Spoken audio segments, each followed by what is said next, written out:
Mengapa dibuang? Analisis itu kalau data sudah ada, tinggal diolah, itu sudah analisis namanya. Kalau kita mencari data, buang kata analisis. Tetapi intinya menyangkut analisis juga. Data di deskriptif, tidak boleh ada hipotesis. Itu karena deskriptif itu. Siapa lagi?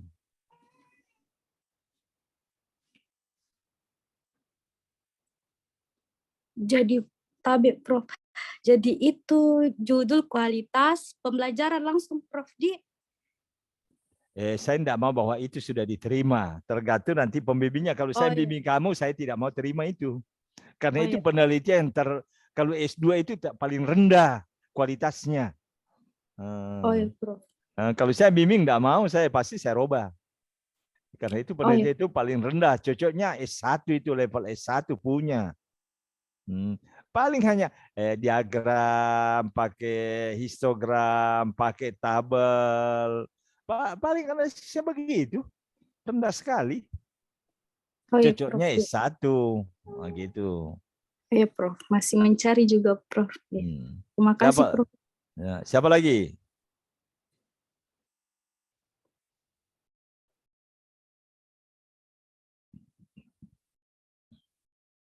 Siapa lagi? Ya, kalau tidak ada, saya masuk kuliah.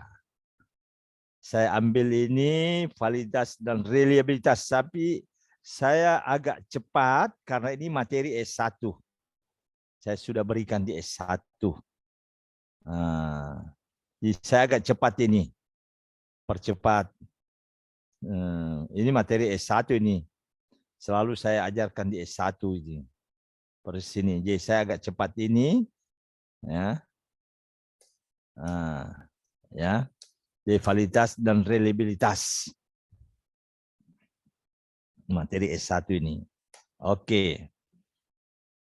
Ada istilah validitas item, garis miring instrumen. Apa beda? Validitas item dan instrumen beda. Kalau validitas item, per item dihitung, per butir. Kalau validitas instrumen, seluruh butir satu kali dihitung. Itu ya. Ini definisinya. Jadi mempermasalahkan apakah item atau instrumen itu benar-benar apa yang dimaksud hendak diukur itu. Ada validitas internal, ada eksternal. Kemarin pertemuan kedua saya sudah jelaskan juga ini internal, eksternal. Oke.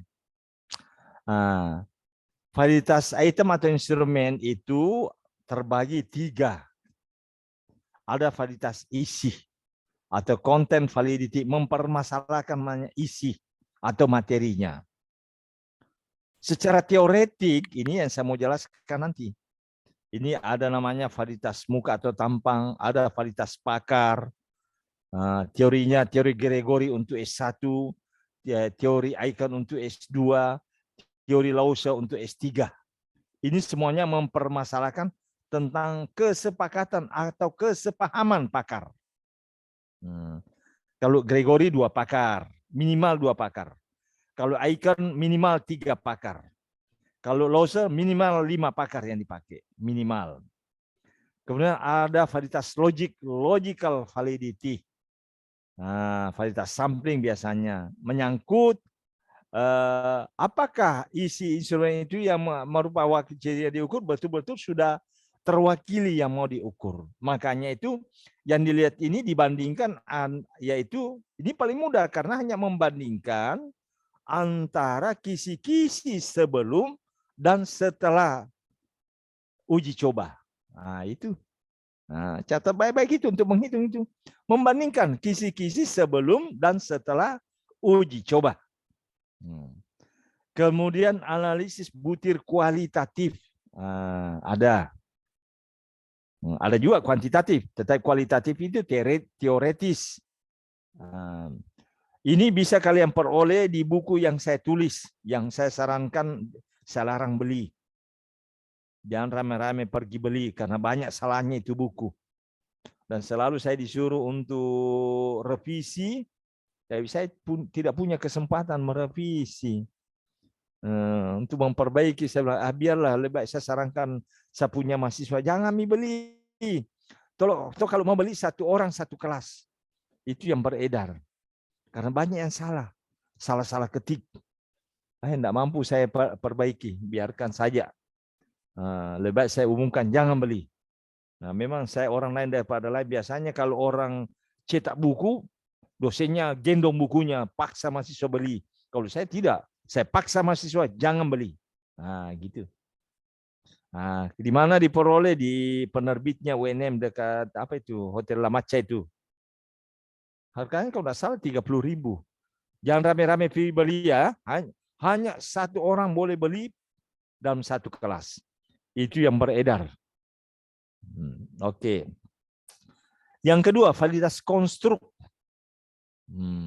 Bahasa Inggrisnya construct validity. Jadi jangan baca validitas construct. Validitas construct berarti satu bahasa Indonesia, satu bahasa Inggris. Validitas konstruk. Bahasa Inggrisnya construct validity.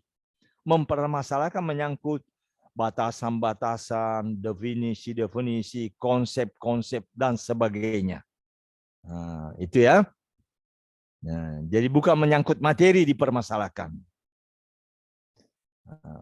Bagaimana membedakan antara konstruk dengan isi? Gampang sekali, tanya pada dirimu kalian. Misalnya, besok kalau saya mau ditanya atau dites tentang bakat saya, malamnya belajar apa? Misalnya saya tanya, besok saya mau tes bakat kalian. Saya mau tahu bakatnya. Malamnya belajar apa? Siapa yang bisa jawab?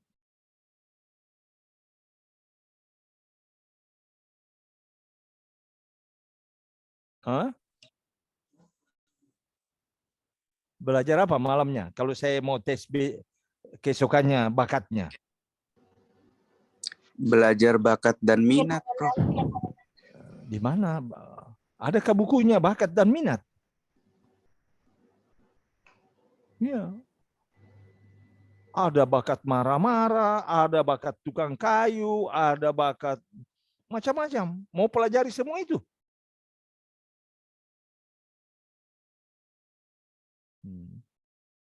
Terus saya ganti pertanyaan saya.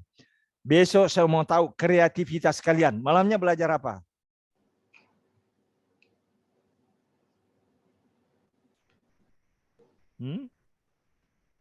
Mungkin mengenali potensi diri, Prof.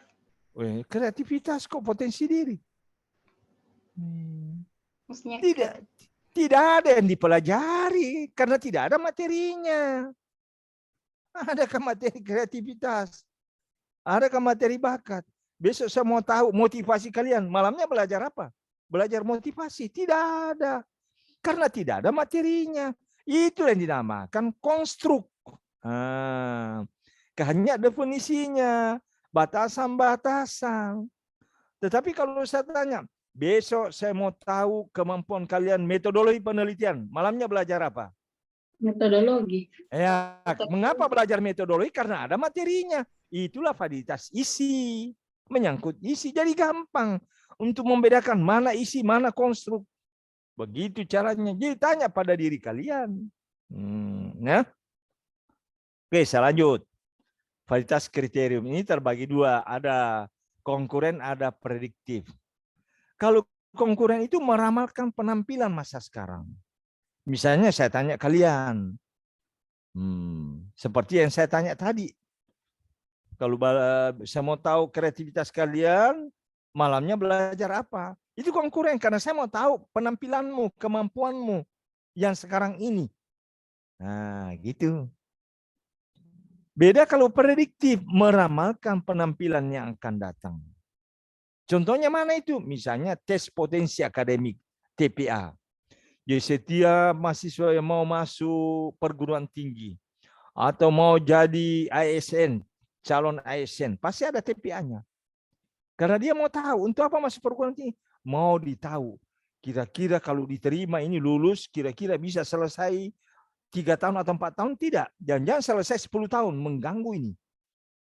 Nah, gitu. Kalau tes ASN, kira-kira kalau diterima ini nantinya kerjanya korupsi atau tidak? Banyak bolos tidak? Itu pun sudah diprediksi masih banyak yang korupsi. Nah, gitu. Apalagi sudah tidak ada tes itu, wah makin hebat. Gitu ya. Oke. Ini secara singkatnya. Jadi validitas itu ada validitas secara teoretik. Ingat teoretik, bukan teoritik. Jangan sampai salah-salah lagi. Teoretik. Karena selalu saya katakan mahasiswa itu jago meniru. Tapi lupa kalau kuliahnya. Begitu ada dia tiru teoretik, itu juga dia tulis. Teoretik. Tapi jangan juga bilang teore. Ya teori. Begitu tambah tik, teoretik. Mengapa begitu? Ini urusannya bahasa ini. Bukan urusan saya itu. Jadi validitas teoretik dan validitas empirik terbagi dua kelompok besar. Kalau teoretik secara konstruk tadi sudah tahu, secara isi, semua ini apakah konstruk atau isi, secara teoretik, ya ini diuji dengan validitas ini. Muka atau tampang, pakar, kualitatif, validitas logik tadi saya sudah jelaskan. Gitu ya. Secara teoretik. Secara empirik, apakah itu konstruk atau isi? Kita lihat. Nah, kalau isi, kalau konstruk, harus diuji analisis faktor. Singkatannya analisis faktor. Analisis faktor itu ada dua model. Model EVA dan CFA. Apalagi singkatannya CFA, saya lupa lagi. CFA.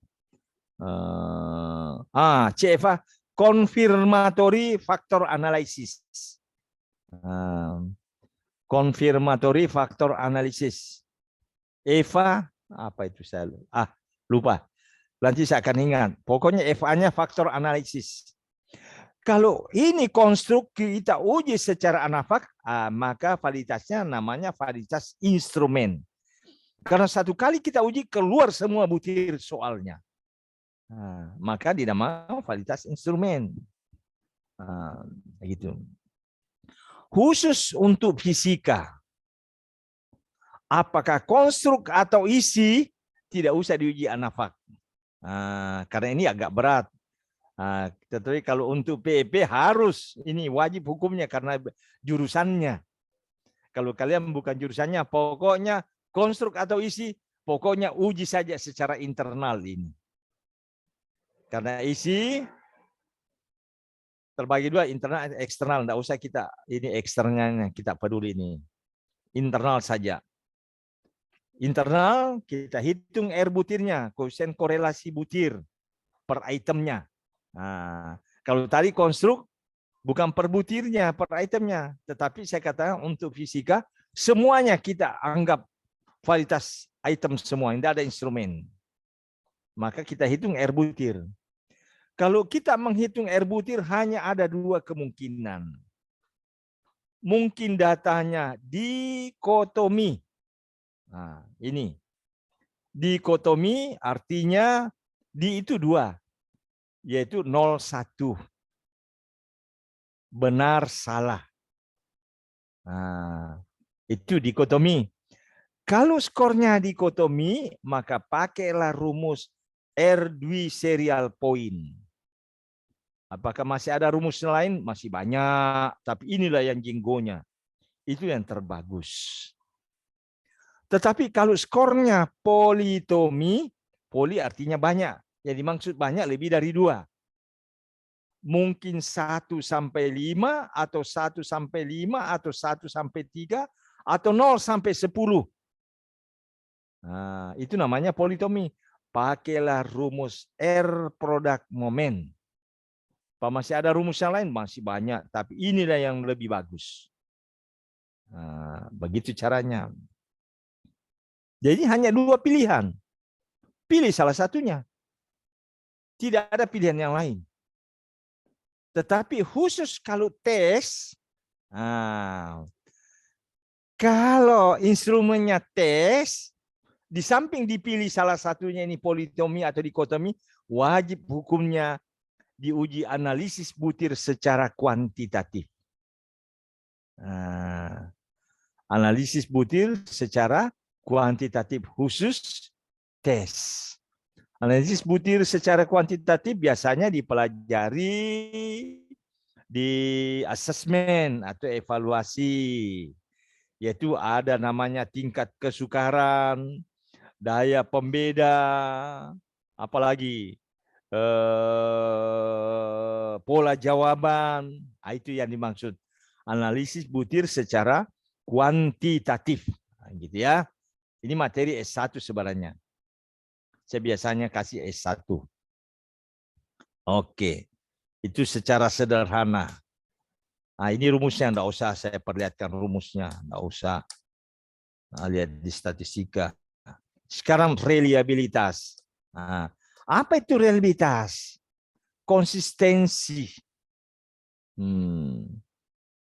Atau indeks yang menunjukkan suatu alat pengukur apa bisa dipercaya atau diandalkan. Jadi dia konsisten sehingga bisa dipercaya. Dan jangan tidak konsisten, dia berubah-ubah. Nah, itu ya. Jadi reliabilitas itu nama lainnya keandalan atau keajegan atau keterpercayaan. Nah, gitu. Itu nama lainnya. Keandalan. Keajegan asal kata ajek. Ya mati G bukan K, ajek. Keajegan. Nah, percaya, keterpercayaan. Keandalan, andal, bukan handal, andal. Ya. Enggak usah itu. Ingat, kalau validitas yang dikenal itu hanya ada valid dan invalid. Valid dan invalid. Invalid artinya tidak valid. Tidak ada istilah validitas tinggi, sedang, rendah. Itu teori lama. Ya, jangan lagi ada anak S2 yang pakai itu. Kutip-kutip bukunya Suharsimi. Karena banyak yang pakai mengutip buku itu. Atau ada di bukunya juga Sugiono, masih ada itu. Validitas tinggi, sedang, itu sudah tertinggal, muncul teori baru. Begitu juga reliabilitas. Tidak ada reliabilitas tinggi, sedang, rendah, tidak ada. Tidak ada istilah tidak reliable, pasti reliable. Karena muncul teori baru, dia katakan begini. Butir instrumen atau instrumen yang valid pasti reliable. Jadi tidak ada tidak reliable, pasti reliable. Tapi jangan dibalik. Instrumen yang reliable pasti valid, salah, tidak boleh dibalik. Ya, catat baik-baik itu teori baru itu. Butir instrumen atau instrumen yang valid pasti reliable. Oleh karena itu tidak ada tidak reliable, reliabilitas tinggi, sedang, rendah, tidak ada. Kalau begitu apa artinya? Misalnya, ini tulisannya RII, ini indeks. Jangan lagi baca nanti R11. II ini artinya dua variabel. Misalnya antara butir satu dengan total. Boleh dikorelasikan. Karena R itu korelasi. R itu korelasi. Jadi reliabilitas itu kita menghitung korelasi juga. Kita pakai korelasi rata-rata pakai RII. Nah, jadi II artinya mungkin butir 1 dan total, butir 2 dengan total, butir 3 dan total, dan seterusnya. Misalnya RII-nya keluar 0,85. Apa artinya? Jangan artikan reliabilitasnya tinggi. Enggak boleh. Artinya ini. Artinya 85% dari varians dalam skor, apakah itu tes atau non-tes, tergantung pada varians kebenaran. Dan sisanya 15% tergantung pada varians kesalahan. Jadi makin tinggi RID-nya makin bagus. Begitu. Makin tinggi varians kebenarannya. Bukunya mana ini? Bukunya Anastasi dan Urbina. Malah saya tuliskan halaman 74. Ini ada 4 seri bukunya ini. Pakar evaluasi. Anastasi dan Urbina. Ini pakar evaluasi yang teori mutakhir ini.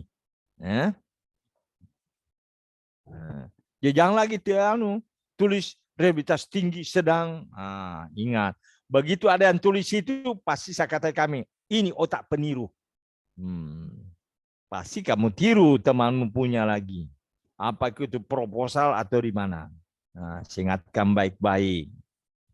Ya, Anda usah tulis itu. Nah, kita lihat. Reliabilitas instrumen itu terbagi 2 kelompok besar. Ada namanya konsistensi tanggapan, kelompok 1. Ini mempermasalahkan apakah instrumen itu konsisten, tidak pelin-pelan, dia tidak berubah, itu maksudnya.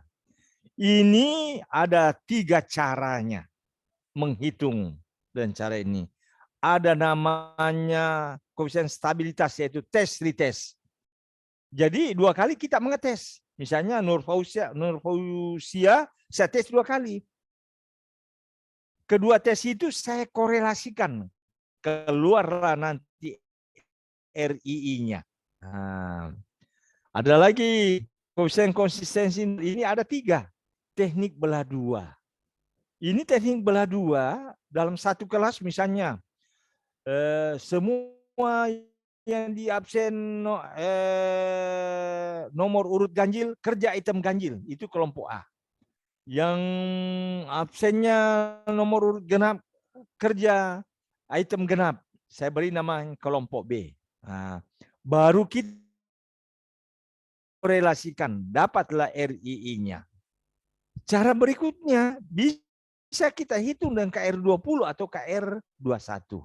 KR itu singkatan dari Kader Richardson. Kader, jangan baca kuder. Kader Richardson. 20 ini formulanya.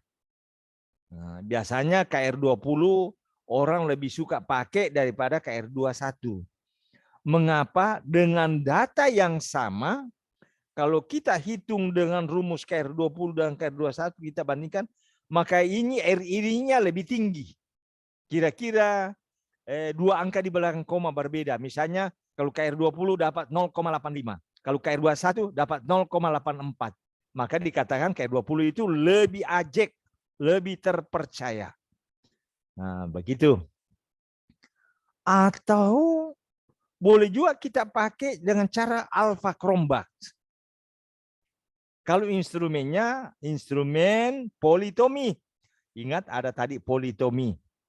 Politomi itu biasa juga saya katakan data kontinum. Jadi politomi data kontinum. Ingat. Kemudian ada koefisien ekivalen. Bentuk ekivalen kita membuat 2 kelompok item. Baru kita berikan kepada setiap orang. Jadi setiap orang mengerjakan 2 kelompok item yang setara. Kalau 2 kelompok item itu kita hitung R-nya. Keluarlah RII. Nampaknya cara yang pertama konsistensi tanggapan orang tidak suka karena rewel. Rata-rata 2 kali. Orang mencari yang lebih gampang. Ini yang lebih gampang. Reliabilitas konsistensi gabungan. Ya. Reliabilitas konsistensi gabungannya 1 kali kita menghitung. Artinya berkaitan dengan kemantapan atau konsistensi antara item-item suatu instrumen. Jadi kita mengukur secara menyeluruh. Bagaimana caranya mengukur? Nanti tunggu. Ada nanti apa namanya? Saya punya ringkasannya dalam bentuk tabel-tabel grafik. Bisa kita pilih. Mau pakai KR20, mau KR21, mau Spearman Brown, mau pakai Flanagan, Rulon, Hoyt, Alpha, dan lain masih banyak sekali. Tapi ada rumus yang hebat. Yang mana itu rumus hebat? Ini dia.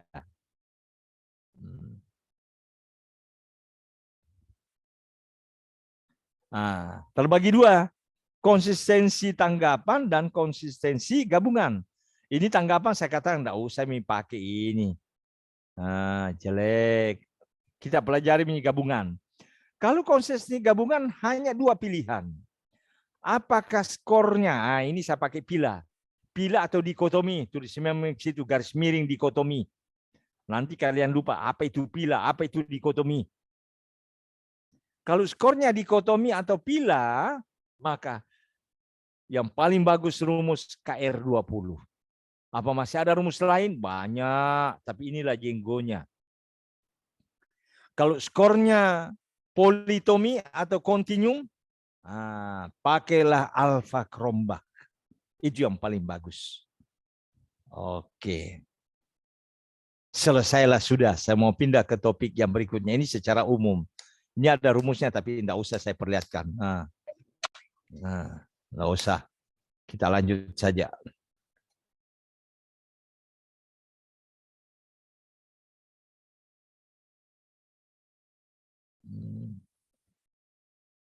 Lanjut. Kita lanjut. Apa ini? Ini dulu saya kasihkan.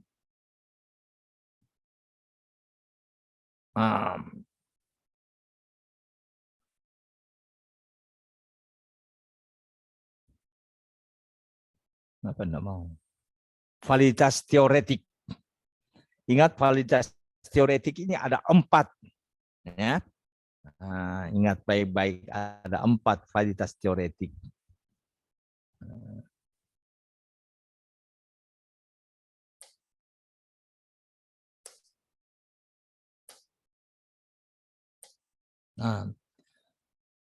Jadi ingat, dalam analisis instrumen itu ada namanya validasi teoretik, ada namanya validasi empirik.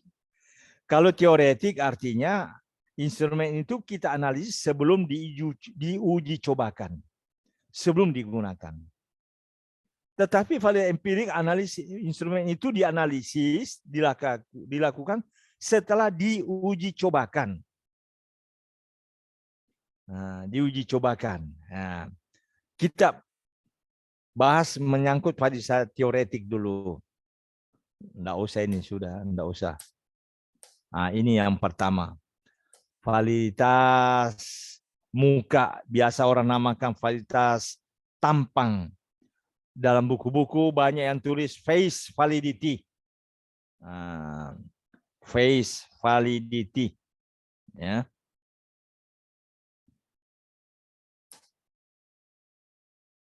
Ini pengertiannya. Baca sendiri. Jadi validasi muka itu artinya penampilannya. Tidak usah saya baca. Penampilannya sehingga kita terkesan bahwa memang ini bagus, ini jelek. Ini alat ukur ini bagus atau jelek. Kita lihat penampilannya. Maka dinamakan face validity. Validitas muka atau tampang.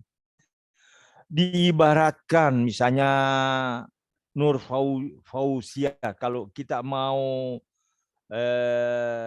lihat face-nya, mukanya, tampangnya, kita lihat.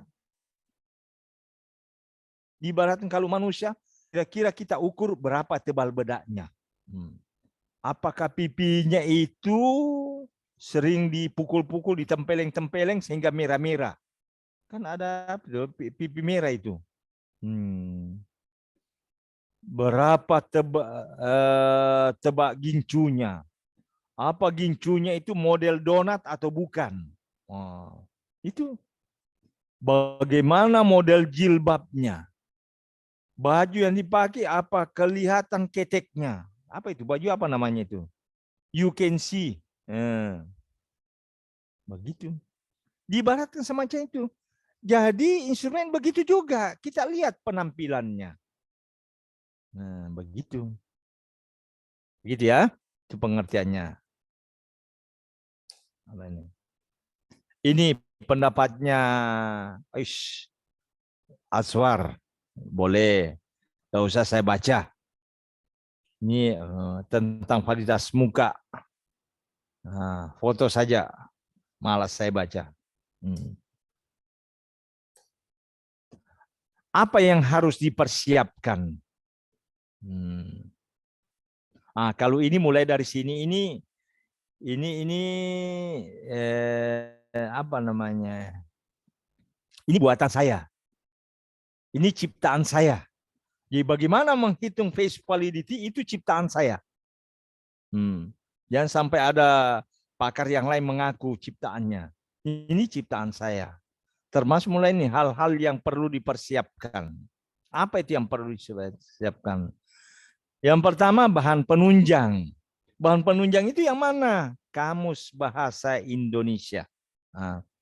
Kemudian bahan utama. Bahan utamanya ada kisi-kisi instrumen. Apakah itu tes atau non-tes. Kemudian instrumen sendiri. Kemudian lembar penelaan butir soal. Dan pedoman penelaan. Biasanya lembar penelaannya dilengkapi dengan pedoman. Jadi bahan utamanya ini. Ya, J3. Penunjangnya hanya 1. Nah, sekarang teknik pelaksanaannya ada 2 cara pelaksanaannya. Ada teknik moderator, ada teknik panel. Saya jelaskan karena saya tidak tulis. Teknik moderator, jadi kalau mau lihat tulisan saya lengkap ada di makalah saya, makalah Happy. Saya presentasikan secara nasional di pertemuan pakar-pakar se-Indonesia, pakar-pakar Happy Indonesia. Bisa buka di anunya Happy. Ada teknik moderator. Moderator artinya yang memandu. Moderator ini kita pilih orang yang terpintar di antara seluruh peserta. Dan ada notulennya. Begitu. Kemudian teknik moderator ini memandu acara untuk memvalidasi per item. Jadi peserta ditanya, coba kita koreksi item nomor 1. Siapa yang mau kasih saran? Oh, angkat tanganlah semua orang. Oh, ini Pak, ini. Siapa lagi? Ini begini. Wah, ramai. Kadang 1 nomor itu minimal 5 menit. Kadang 10 menit. Karena pesertanya mungkin sampai 10-20 orang. Ramai sekali. Jadi, kalau begitu, kemudian yang simpulkan nanti moderator. Makanya dia harus orang terpintar. Coba bayangkan kalau 50 nomor setiap instrumen. 50 kali 5 menit sudah berapa? 250 menit. 250 menit berapa? 5 jam, hampir 6 jam. Weh, butuh waktu lama. Maka orang tidak suka pakai teknik moderator. Bagaimana teknik panel? Teknik panel yang menjelaskan sini yang punya instrumen. Karena dia yang tahu. Yang punya instrumen itu menghalo-haloi ke peserta. Apa yang dia bilang yang punya instrumen? Dia katakan, bapak-bapak, ibu-ibu peserta, saudara-saudara, masing-masing peserta saya bagikan 3 macam ini. Apa itu saya bagikan 3 macam? Saya cari ini. Mana tadi ini? Ya, yaitu yang pertama kisi-kisi. Tadi sudah tulis. Nah, setiap peserta harus pegang kisi-kisi. Nah, apalagi selain kisi-kisi? Nah, yang kedua, instrumen. Yang ketiga, lembar penelaan butir soal dan pedomannya. Ini setiap peserta harus pegang ini. Nah, sambil dibagikan. Apa ibu bapak sudah pegang? Oh, sudah. Ketiga ini. Hanya ini bahan penunjang belum dikasih. Nah, memang tidak dikasih karena hanya penunjang. Tapi 3 ini wajib hukumnya diberikan. setiap peserta. Kemudian sesudah itu apanya yang dinilai? Nah, ya. Nah, sebelum apanya dinilai, saya jelaskan dulu pesertanya. Pesertanya sebaiknya diambil dari pakar atau ahli, dosen atau guru. Minimal 10 orang. Ini saya sudah revisi ini. Bukan 10 orang, saya turunkan ini. Boleh 7 orang. Khusus untuk penelitian. Tapi kalau penelitian skala nasional, kalau hanya penelitian untuk mahasiswa, ya 7 orang bisa. Tapi kalau penelitian yang memperoleh dana, minimal 10 orang. Tetapi kalau untuk memvalidasi instrumen guru-guru, mata pelajarannya boleh 2 orang. Nah, ya, boleh 2 orang kalau hanya kepentingan di sekolah. Ya. Nah, yang mana yang saya maksud guru di sini? Yang dimaksud guru ada 3 kelompok. Yang pertama, guru ASN. Nah, yang kedua, guru honorer. Yang ketiga, mahasiswa yang sudah, apa itu, yang mengajar itu apa namanya? Yang sudah, apa namanya, mahasiswa yang sudah praktek mengajar. Nah, mahasiswa yang sudah praktek mengajar boleh, itu yang saya maksud guru. 3 kelompok ini boleh dikatakan guru. Sambil mulai dari bawah. Pesertanya harus ada berlatar belakang psikolog. Wah, ini susah. Kalau ada mau dibayar mahal. Wah, bagaimana Pak ini? Boleh dibuang saja. Nah, jadi kalau mau buang silakan. Jadi boleh dibuang. Ya. Kalau susah ini ya. Nah, jadi kalau ahli psikolog susah, buang saja. Nah, yang kedua, misalnya mana ini tadi? Ahli kegrafikaan. Oh, ini lebih susah lagi. Oh, tidak ada ini. Susah ahli kegrafikaan. Oleh karena begitu, nanti kalian jelaskan yang mana kegrafikannya yang mau dinilai. Sebentar saya jelaskan. Ini susah. Di Jakarta saja waktu saya BSNP, mencari ahli kegrafikaan di Jakarta, itu hanya 2 orang ditemukan. Di Sulawesi Selatan waktu itu, tahun 2015, tidak ada ahli kegrafikaan di Makassar. Boleh tidak ada. Ahli bahasa. Kalau instrumennya bahasa Indonesia, ya cari ahli bahasa, yaitu guru bahasa Indonesia. Cari itu. Misalnya kalian, Pak, saya tinggal di desa, Pak. Tidak ada guru bahasa Indonesia. Oke deh, apa boleh buat? Siapa tahu. Yang ada Pak guru bahasa Pak, bahasa Inggris, bahasa Indonesia tidak ada. Bahasa Bugis ada, Pak. Itulah gunanya ada tadi bahan penunjang sebagai pengganti guru bahasa Indonesia. Yaitu bahan penunjang kamus bahasa Indonesia. Wajib ada kalau tidak ada guru bahasa Indonesia. Kamus bahasa Indonesia harus wajib dihadirkan minimal 1 buku kamus bahasa Indonesia. Ahli evaluasi. Pak, susah. Tidak susah sebenarnya karena sudah banyak alumni S2 PEP. Pak, ada Pak, tapi susah. Tidak mau Pak dilibatkan. Oke, boleh buang. Ahli materi, pasti ada. Misalnya fisika. Tidak boleh tidak karena kalian punya jurusan. Kalau sudah S2 pasti sudah pernah praktek mengajar. Sudah ya?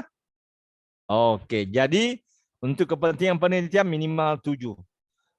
Tetapi kalau penelitian yang memperoleh dana minimal 10. Kalau penelitian khusus untuk validasi muka untuk kepentingan mata pelajaran di sekolah boleh 2 saja. Nah. Oke ya. Nah, kita lanjut. Nah, apa yang harus diungkapkan? Apa yang harus diungkapkan? Apa yang harus dinilai? Yang pertama, ketepatan butir pernyataan atau pertanyaan mengukur indikator. Ini yang termasuk dijelaskan. Yang punya hajatan itu. Ketepatan butir. Bagaimana caranya mengukur ketepatan butir? Atau pernyataan atau pertanyaan mengukur indikator? Cocokkan antara kisi-kisi dengan instrumen. Nah, karena di kisi-kisi ada indikator. Dia cocokkan. Nah. Yang kedua apa? Kejelasan bahasa yang digunakan. Apakah bahasa itu yang digunakan komunikatif dan baku? Nah. Ya, apakah bahasa Indonesia yang digunakan bahasa Indonesia yang baku dan komunikatif? Itu 2 yang harus diperhatikan. Baku dan komunikatif. Ada baku tetapi tidak komunikatif. Itu tidak boleh. Contoh. Misalnya.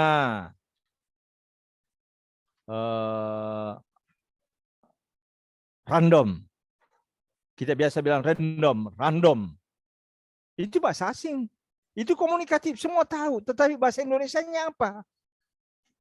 Bahasa baku Indonesia bakunya apa? Banyak yang tidak tahu. Makanya ditulis. Yaitu rambang. Rambang dalam kurung random. Atau acak bahasa gaul. Apalagi? Deviasi standar. Bahasa bakunya simpangan baku. Dalam kurung deviasi standar. Itu yang dimaksud. Kejelasan bahasa yang digunakan.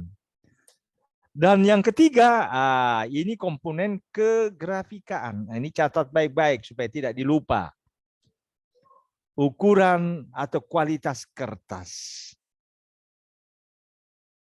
Ukuran atau kualitas kertas yang paling tinggi bobotnya adalah kuarto. Wah, itu dapat skor 5.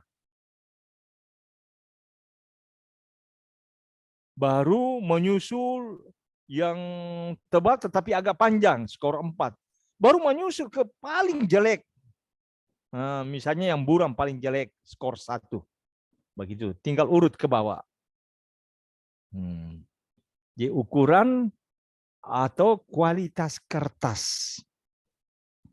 Kemudian yang kedua, tipografi item sederhana. Ini perhatikan tipografi item sederhana. Yang mana dimaksud tipografi item sederhana? Yang pertama, bentuk huruf atau jenis huruf. Banyaknya jenis huruf yang mempunyai bobot paling tinggi, bobotnya 5 adalah 2. Jadi paling banyak 2 jenis huruf di instrumen itu bobotnya 5. Kemudian bobot 4, 3 jenis huruf.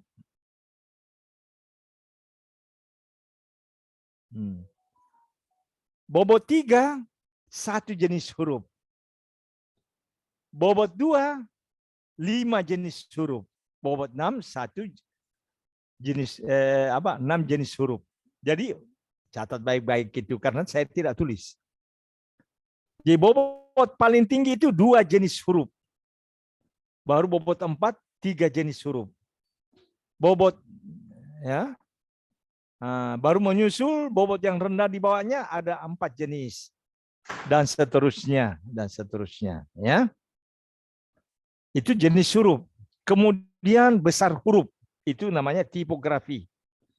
Besar huruf. Besar huruf yang paling banyak, yang paling tinggi bobotnya 2. Mengikuti tadi 2. Misalnya font 13 dan font 12. Hanya 2. Itu paling tinggi bobotnya itu. Baru bobot berikutnya di bawahnya itu 3. Baru 1. Baru 4. Baru 5 dan seterusnya. Begitu ya. Kemudian ilustrasi menimbulkan daya tarik. Yang mana itu ilustrasi menimbulkan daya tarik? Dilihat dari gambar atau tabel. Apa gambar atau tabel itu tidak kabur. Bisa terbaca dengan baik. Nah, itu. Jika kabur, terlalu kecil, tidak menarik, apalagi tidak berwarna, wah itu bobotnya rendah. Itu. Begitu juga pengantarnya. Biasanya dikomentari, kalau komentarnya terlalu panjang dan bertele-tele, itu namanya tidak menimbulkan daya tarik. Paling bagus, singkat, tepat, dan jelas. Begitu ya. Ini yang dihalo-haloi kepada peserta. Di samping tadi yang 3 yang diberikan, ditambah 3 ini yang dinilai. Ya, ada 3 yang dinilai, yaitu ketepatan butir, kejelasan bahasa, dan komponen kegrafikaan. Oke.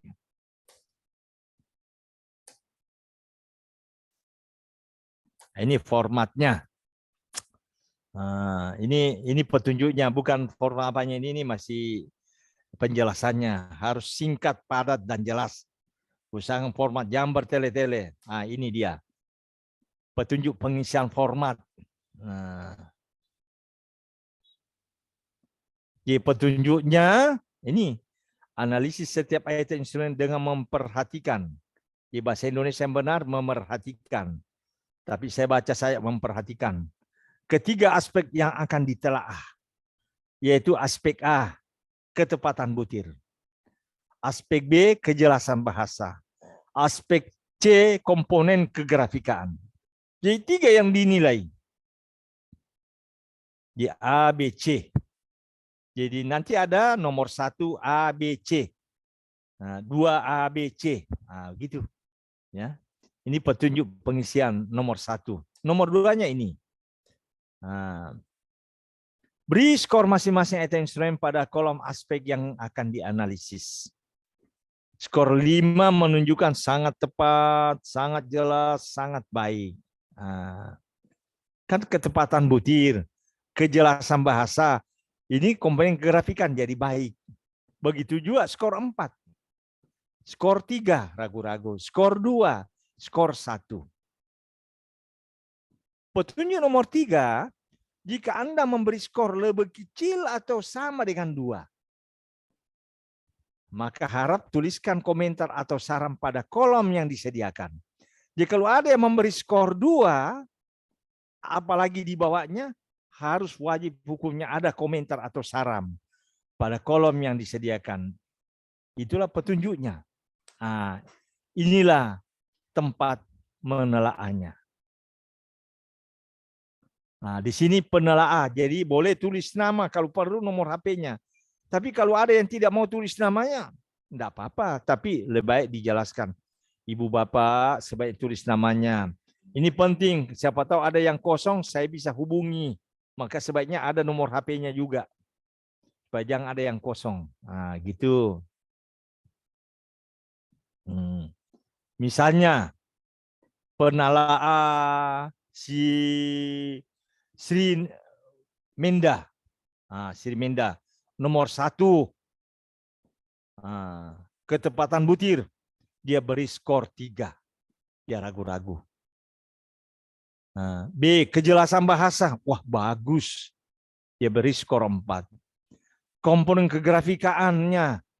Wah, mantap semua. Beri skor 5. Karena tidak ada 2 dan 1, kosong ini komentar saran. Tetapi untuk item nomor 2, masih ini Sri Menda ini.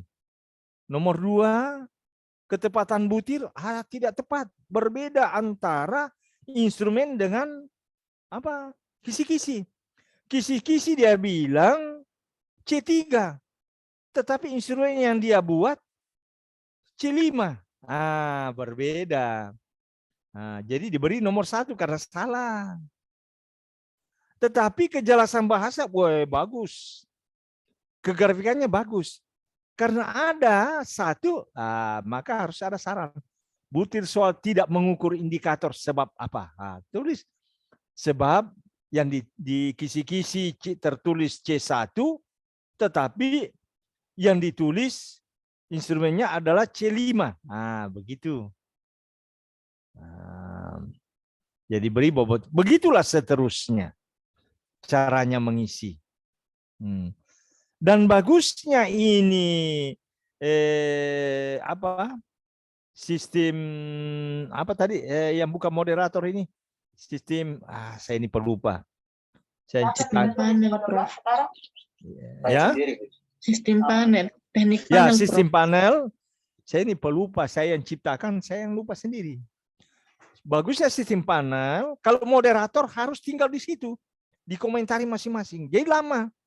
Kalau sistem panel, begitu sudah dijelaskan semuanya tadi, yang mau dinilai dan seterusnya, bisa ditanya kepada peserta.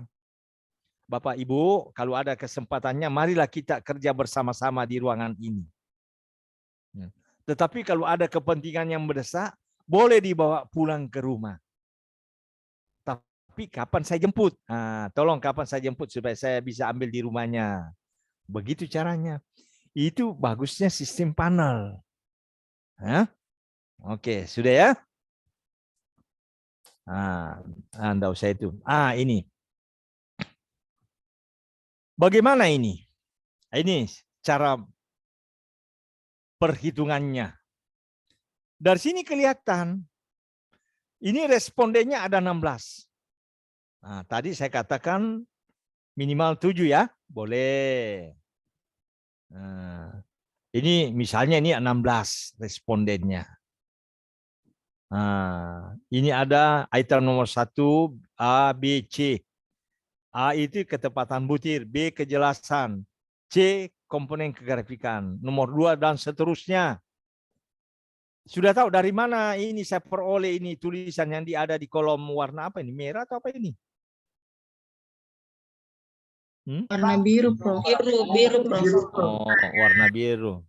Berarti masih bagus ya, masih bagus penglihatannya warna biru. Sudah tahu dari mana saya peroleh ini? Ya? Dari penilaian responden, Prof. Yang aspek yang telah ditelaah. Lembar penilaian. Misalnya si apa tadi? Sriwenda tadi ini nomor 1. Dia isi 1A5, 1B4, C begitu dan seterusnya. Kemudian responden nomor 2, begitu juga seterusnya. Gitu ya. Jadi kita rekap masuk di dalam sini. Kemudian di sini jumlah skor. Skor 5, 4, 3, 2, 1. Kan hanya bergerak 1 sampai 5. Skor 5 ada berapa? Skor 5. Jumlah skor 5 ada berapa? Dihitung. 1, 2, 3, 4, 5, 6. Ada 6. Skor 4 hitung ada 8. Skor 3 ada 2. Skor 2 tidak ada. Skor 1 tidak ada. Paling bagus kalau dibuatkan program. Saya itu buatkan program sehingga gampang. Programnya sederhana. Kalau tidak mau pakai program karena sedikit, hitung manual saja. Dari mana diperoleh angka 68? Bobot. Bobotnya ini 6 kali 5. Ditambah 8 kali 4. Tambah 2 kali 3. Tambah 0 kali 2. Tambah 0 kali 1. Dapat 68. Begitu caranya.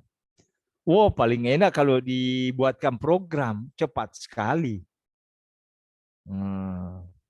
Ya. Pakai Excel tentunya kalau pakai program. Sudah ya? Sekarang status. Kenapa T? 68 kok T? 71 kok J? Karena T ini A, ketepatan butir. Ini J, komponen B, kejelasan bahasa. B ini komponen kegrafikaan. Nah, kita lihat 68 ya. Coba lihat ini. Ini saya buat garis. Garis ini akan berubah-ubah nanti. Ini 1 sampai 5. Ada pesertanya 16. Kok cepat sekali. 16 tadi kan? Nah. Jadi di sini 2 kali 16 32, 3 kali 16 48. 4 kali 16 64, 5 kali 16 80. Jadi tergantung jumlah banyaknya responden. Jadi kalau 7 responden di sini 7. Di sini 2 kali 7 14. Sini 3 kali 7 21 dan seterusnya.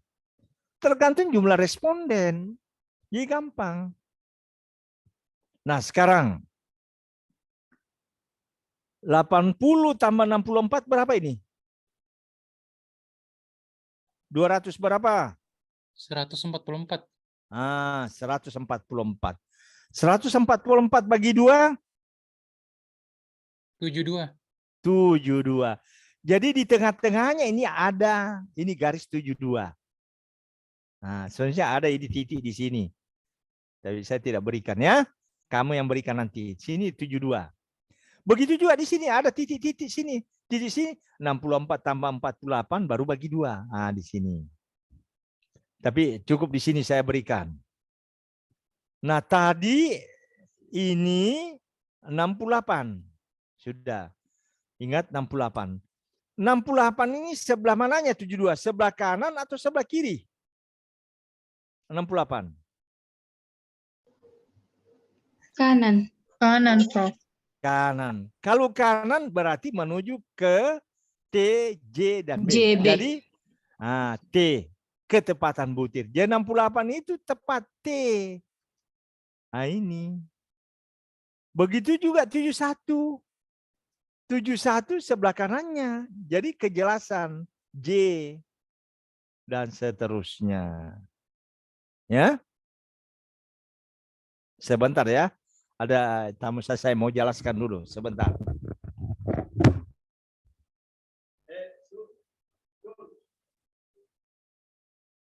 Komponen kegrafikan. Komponen kegrafikan pada instrumen ini telah memenuhi syarat, yakni berada di B. B baik. Nah, rekomendasi. Ketiga butir instrumen ini dapat digunakan untuk mengukur kinerja guru fisika. Sebentar ya, ini habis dia cas. Saya cas dulu.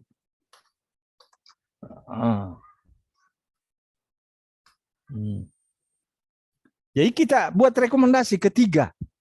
Nah, ada yang lucu. Pernah ada mahasiswa S2. Saya kasih ujian 11 butir. 11 butir instrumen. Rekomendasinya apa? Ketiga juga, ketiga butir instrumen. Saya bilang ini mahasiswa peniru. Soalnya 11 item nomor, rekomendasinya ketiga butir. Jadi hanya ini nah hafal ketiga butir. Ya tentu ke 11 butir instrumen. Ya. Ingat butir instrumen. Tetapi yang disimpulkan di sini 3 macam. Yaitu ketepatan butir, kejelasan bahasa, komponen kegrafikan. Ini boleh beranak nomor 1 A, B. Misalnya, ketepatan bukti mengukur indikator berada sangat tepat dan sangat tepat. Kecuali nomor sekian, itu dibuang saja. Misalnya, dalam kurung dibuang saja. B begini-begini. Boleh beranak, tetapi 3 saja ini. Begitu juga nomor 2. Ada pertanyaan dulu di sini sebelum saya pindah, khusus untuk ini dulu. Ada yang tidak jelas? Supaya kalian lakukan di dalam penelitiannya nanti. Ada yang kalian tidak mengerti?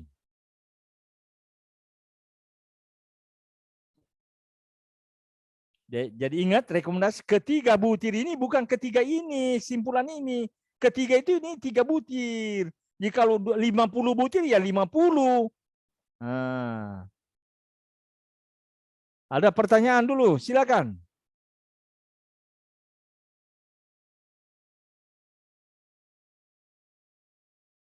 Sebelum saya tutup, pindah ke yang lain. Daripada saya tutup ini, kalian bertanya, susah lagi saya cari.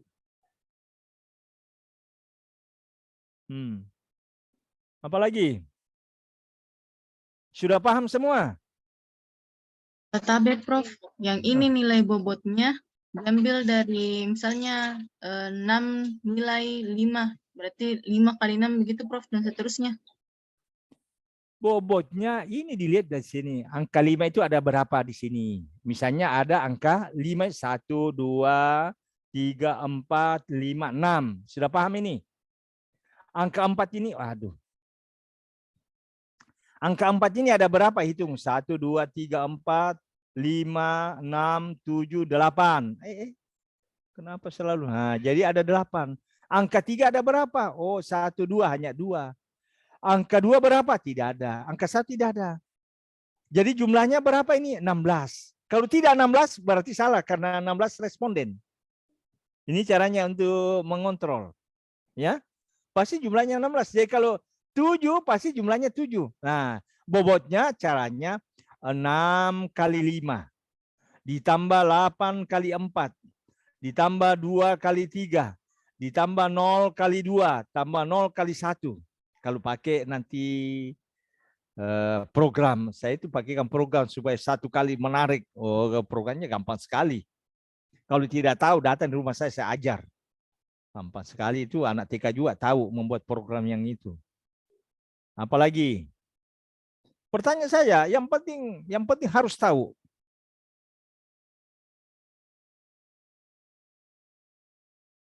Masih ada?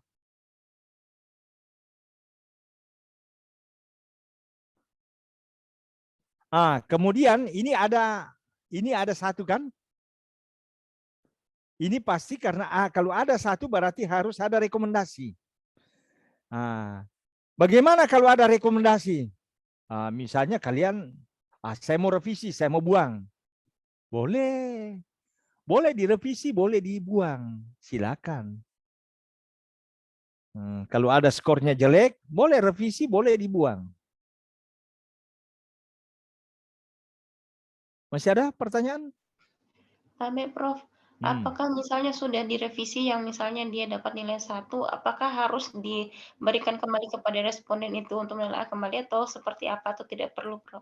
Tidak perlu, tetap diberi angka 1. Nanti dihitung. Kalau tetap 1 di sini memang hasilnya misalnya tidak baik, ya dibuang saja. Kan peluangnya masih mungkin baik, iya kan? Begitu. Tetapi kalau tidak baik, maka di sini dikatakan sini baik. Berarti kemudian kegrafikan. Kemudian kegrafikan memenuhi syarat, yaitu nomor sekian, semuanya memenuhi syarat kecuali nomor apa tadi? Nomor 2C. Oleh karena itu nomor 2C dibuang saja. Begitu. Dalam penelitian dibuang. Boleh begitu. Atau kalau mau beranak 3A. Komponen kegrafikan yang digunakan dari 50 nomor hanya 49 yang diambil. Yaitu nomor sekian, sekian. B. Nomor yang dibuang yaitu nomor sekian. Karena dia berada status tidak baik. Begitu. Boleh beranak cucu. Apalagi? Agak cepat.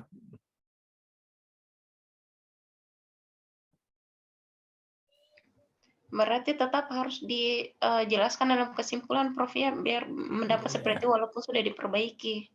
Nah, kalau sudah diperbaiki, dilihat statusnya. Kalau di sini tidak baik, ya kan mungkin dia dapat 1 sini, tetapi statusnya baik.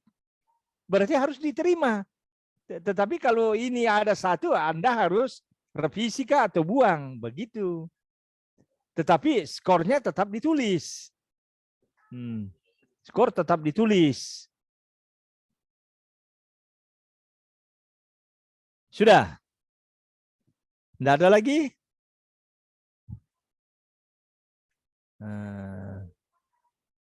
Kalau sudah tidak ada, saya pindah ke yang lain.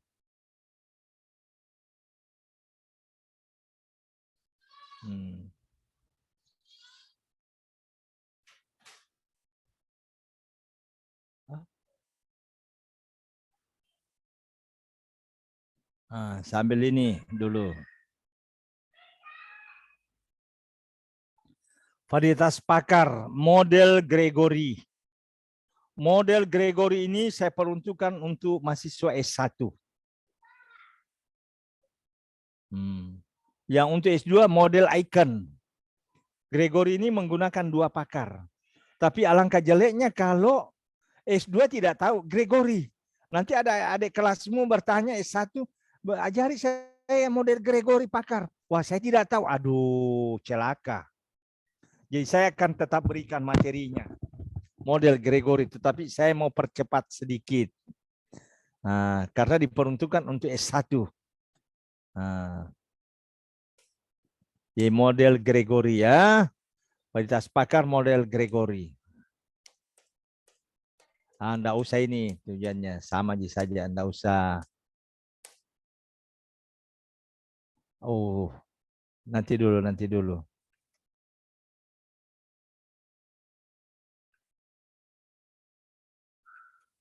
Kenapa tidak mau?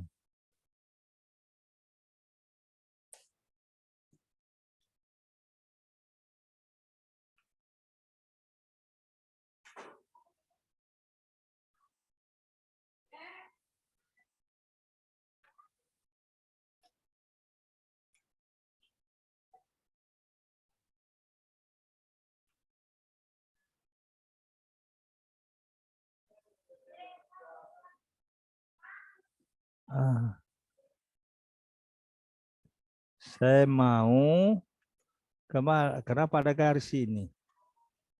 Hilang garis.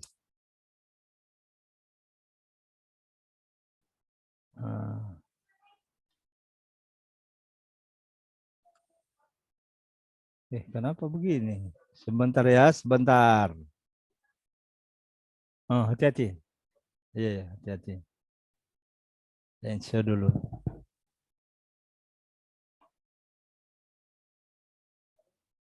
Bisa lihat kalau saya perkecil saya begini? Bisa. Iya. Bisa, Prof. Karena kalau saya perbesar ada yang tidak kelihatan. Jadi model Gregory ini adalah kesepahaman pakar, ya.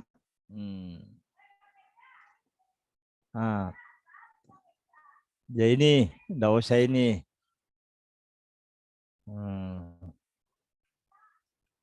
Ini yang perlu. Skala penilaian yang digunakan. Kalau model Gregory skala penilaiannya yaitu menggunakan rentang 1 sampai 4.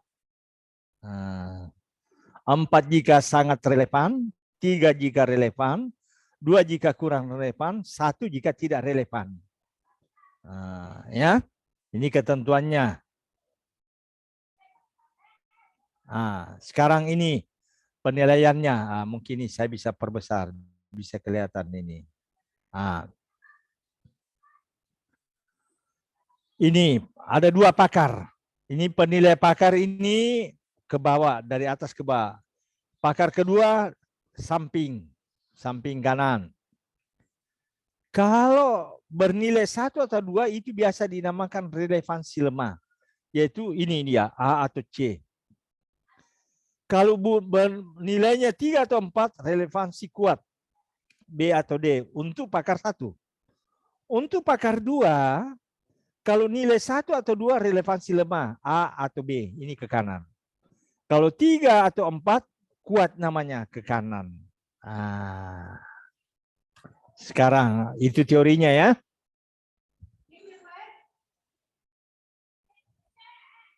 Bagaimana kalau saya beri begini?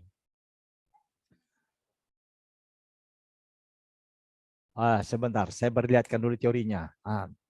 Lanjutannya. Koefisien konsistensi internal rumusnya D per A tambah B tambah C tambah D.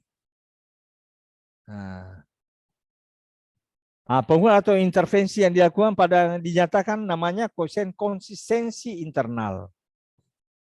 Dikatakan konsisten jika hasilnya ini konsistensi internalnya lebih besar dari 75%. Itu teorinya. Hasilnya ini, rumus ini harus lebih besar dari 75%. Ya. Wah, sebentar. Tidak usah itu. Ini formatnya. Format penelaannya. Panduannya, petunjuknya. Petunjuknya ini. Bapak Ibu diminta untuk memberi penilaian terhadap butir pernyataan ini. Penilaian dia sudah memberi tanda centang ini, tanda centang. Kalau 1 tidak relevan, 2 kurang relevan, 3 relevan, 4 sangat relevan. Pernyataan atau pernyataan yang dianggap kurang bagus harap beri saran perbaikan pada akhir atau di bawah tabel ini. Yang mana dinamakan kurang bagus? Yang dimaksud kurang bagus yaitu 2, mulai 2 atau lebih kecil dari 2. Lebih kecil atau sama dengan 2. Ya. 2 dan 1 itu dinamakan itu kurang bagus. Ya, harus ada saran pada akhir atau bawah tabel. Gitu ya. Ini penilaian validator. Di setiap validator ini diberi ini. Setiap validator. Validatornya kalau Gregory hanya 2. Jadi tidak perlu ada namanya karena hanya 2. Kalian pasti tahu dosennya di validatornya. Misalnya instrumen nomor 1. Tulis sini pernyataannya. Harus ditulis ulang ke sini pernyataannya. Sehingga ditulis sini pernyataannya. Validator ini. Jadi validator harus dikasih juga instrumen dengan kisi-kisi. Sama dengan tadi, ada instrumen dan kisi, ada lembar penilaian, ini lembar penilaian namanya. Lembar penelaan. Gitu. Dicocokkanlah sini. Oh, dia mungkin, ini relevan, dia centang angka 3. Butir nomor 2, pernyataannya dia baca, sangat relevan, centang angka 4. Nomor 3, pernyataannya begini, tidak relevan, dia centang angka 1. Karena angka 1 dia centang, maka sarannya nomor 3. Tulis sarannya. Mengapa 1 diberikan, nomor 1 dicentang. Penilaian diberi angka 1. Begitu caranya. Sesudah itu, ini contohnya tabel 2. Dari kedua validator itu, kita masukkan di sini data-datanya. Butir nomor 1, validator 1 dia bercentang 4, validator 2 centang 4.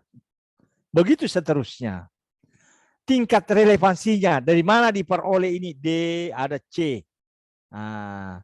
Saya kembali perlihatkan ini. Mana?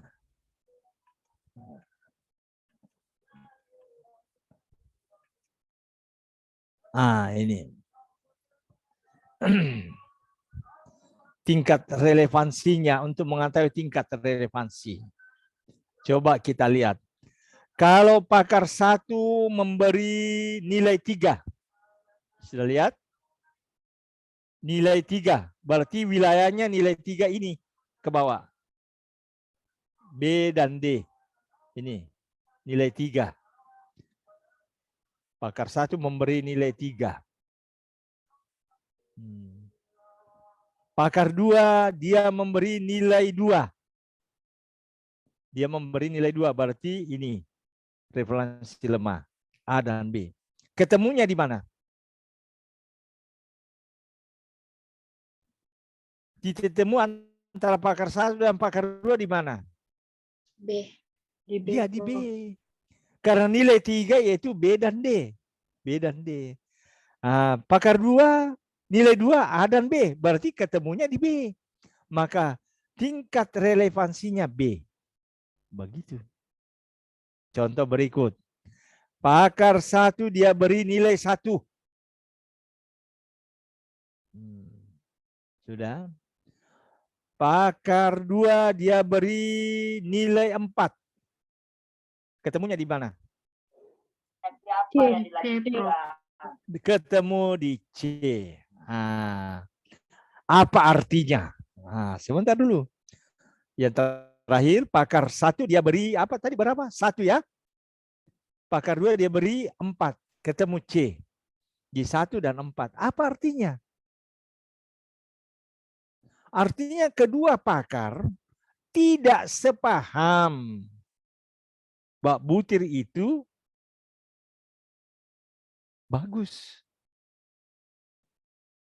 Tidak sepaham tentang kedua butir itu. Yang satu dia bilang pakar 1 dia bilang jelek, bernilai lemah. Pakar 2 dia bilang bagus 4, 3 atau 4. Jadi ketemunya di C. Jadi dia tidak sepaham. Tetapi kalau begini, pakar 1 dia beri nilai 3. Sudah? Pakar 2 dia beri nilai 4. Ketemu di mana? D, Prof. Di D, D. Prof. Jadi sama-sama relevansi kuat. Jadi kedua pakar sepaham bahwa butir soal tersebut relevan, bagus. Begitu itu maksudnya. Ya. Inilah tadi tingkat relevansi namanya. Mana dia? Ini. Jadi ini dari mana saya peroleh D itu di D, C dan seterusnya.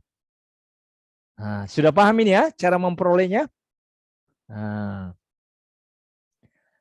Kita hitung. Ternyata A 0, B 0. Ini kita kembali ke sini. Yang ada hanya D dan C. D ada berapa D? Ya, 6. 6. C 1. A0, B0. Maka kasih masuk ini. A0, B0, C1, D6. Kasih masuk rumus. 6 per 0 tambah 0 tambah 1 tambah 6. Jadi 6 per 7, 0,857. Atau 85,7%. Karena 85,7% lebih besar daripada 75%, maka instrumen, katakanlah instrumen X adalah konsisten.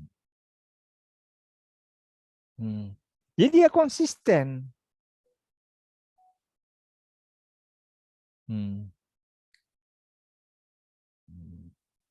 Atau boleh saya katakan dia reliable. Karena seluruh instrumen kan.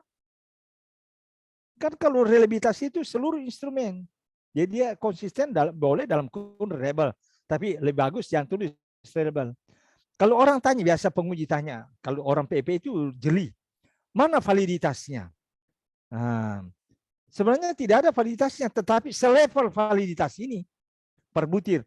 Nomor 1 tingkat relevansinya D. Selevel dengan valid. Ini valid. Tingkat relevansinya D. Selevel per butir. Kalau seluruhnya itu namanya selevel dengan reliabilitas. Makanya saya pakai nama konsisten. Tetapi kalau tanya, mana reliabilitasnya? Ini Pak, reliabilitasnya. Seluruhnya. Dia konsisten. Selevel dengan reliabilitas. Gitu ya. Oke, selesailah sudah. Beginilah cara perhitungan untuk Gregory. Ada pertanyaan dulu sebelum saya pindah. Karena ini gampang. Atau enggak usah bertanya karena ini materi. Yang penting kalian sudah tahu. Ya, ini materi untuk S1 sebenarnya. Saya pindah. Masih banyak waktu. Saya mau ambil ini. Materi untuk S2. Suka atau tidak suka, mau atau tidak mau, ini yang kalian lakukan.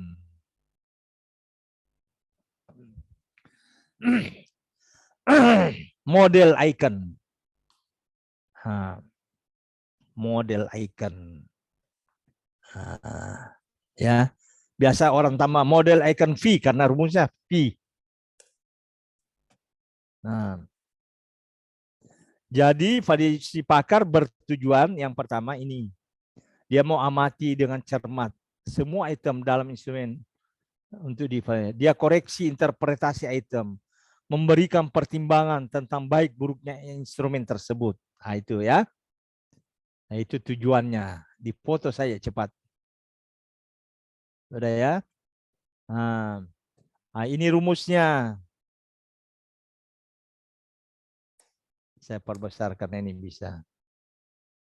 Nah, hasil analisis antar pakar dianalisis rumus V sigma S per N dalam kurung C kurang 1. Apa artinya rumus ini? Ini dia. V itu indeks kesepakatan rater. Rater ini singkatan. Tapi untuk sementara kita pakai saja istilah pakar. Anggaplah rater itu sama dengan pakar mengenai validitas butir. S, skor yang ditetapkan setiap rater, jadi setiap pakar, dikurangi skor terendah dalam kategori yang dipakai. Jadi berapa yang diberikan pakar, kurangi dengan yang terendah nanti. Nah, rumusnya ini. R kurang I0, R skor tertinggi pilihan rater. I0 skor terendah dalam kategori penyokoran. Nah, N banyaknya rater. Nah, banyaknya rater di sini atau pakar untuk icon minimal 3. Nah, anggaplah 3. JN itu 3. Boleh kali 4, boleh, tetapi jangan banyak karena makin banyak pakar makin banyak uang keluar. Karena tidak ada pakar mau disuruh gratis memeriksa. Nah, N banyaknya rater, banyaknya pakar. C banyaknya kategori yang dapat dipilih oleh rater. Nah, banyaknya kategori kita lihat nanti ketentuannya. Mungkin 1 sampai 5 berarti 5 kategori. Atau 1 sampai 4 berarti 4 kategori. Kalau nilainya V ini lebih besar atau sama dengan 0,4 maka indeks kesepakatan dikatakan valid. Nah, sebenarnya tidak cocok dikatakan valid. Sepaham. Tapi kalau ada yang mau katakan valid boleh juga. Nah, ini singkatannya rater sebenarnya sesungguhnya. Rater itu reliability, assurance, tangible, empathy, responsiveness. Apa artinya itu? Ini dia artinya.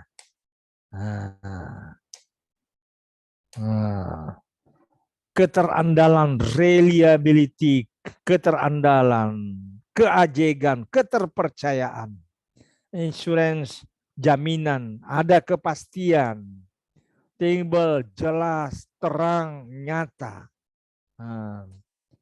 Empati, ketertarikan. R-nya itu responsiveness, daya tanggap. Karena semua ini dimiliki oleh pakar, maka saya katakan tadi rater ini adalah pakar. Begitu. Gitu ya.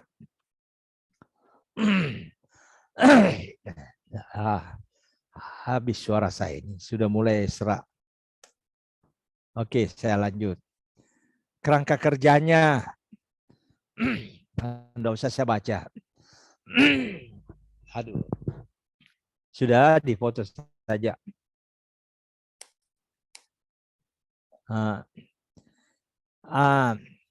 Bagaimana rentang yang digunakan? Ini menggunakan rentang 1 sampai 5. Jadi kita gunakan rentang 1 sampai 5. Skala penilaiannya 1 sampai 5 sama dengan tadi dengan apa?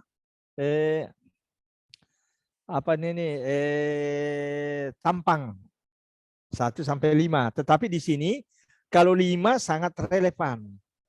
4 relevan. Kalau 3 cukup relevan. 2 kurang relevan. 1 tidak relevan. Tetapi kalau pakai Gregory hanya 4. Tidak ada ininya. Cukup relevan. Kalau teori Gregory. Berarti karena rentangnya 1 sampai 5, berarti rumus tadi itu ingat ini. Nah, C-nya ini 5. Karena banyaknya kategori yang dapat dipilih rater 5.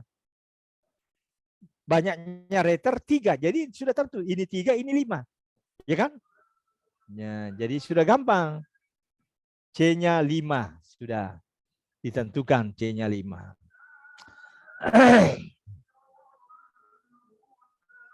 Nah, ini petunjuk pengisiannya. Mirip-mirip saya tadi, tidak usah saya baca. Suara saya sudah mulai agak serak.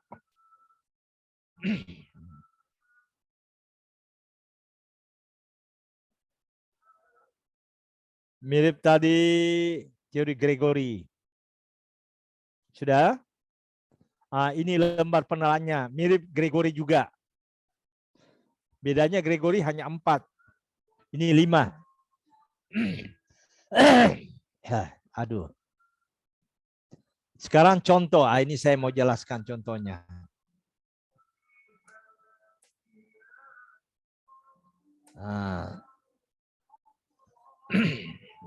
Sebentar ya, ini agak.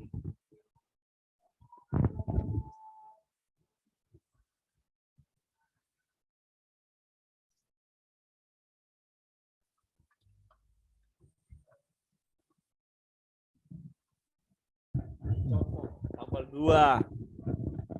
Ini 3 rater, 3 pakar. Sudah tahu ini dari mana diperoleh ini? Dari lembar tadi ya, ketiga pakar itu. Lembar penilaian ini. 544, butir 1, pakar 1 beri 5, pakar 2 beri 4, pakar 3 beri 4. Begitu seterusnya kita isi. Baru tabel berikutnya, tabel 3. Ya. Tabel 3 sudah difoto ini. Saya pindah ke tabel 3. Perhitungannya.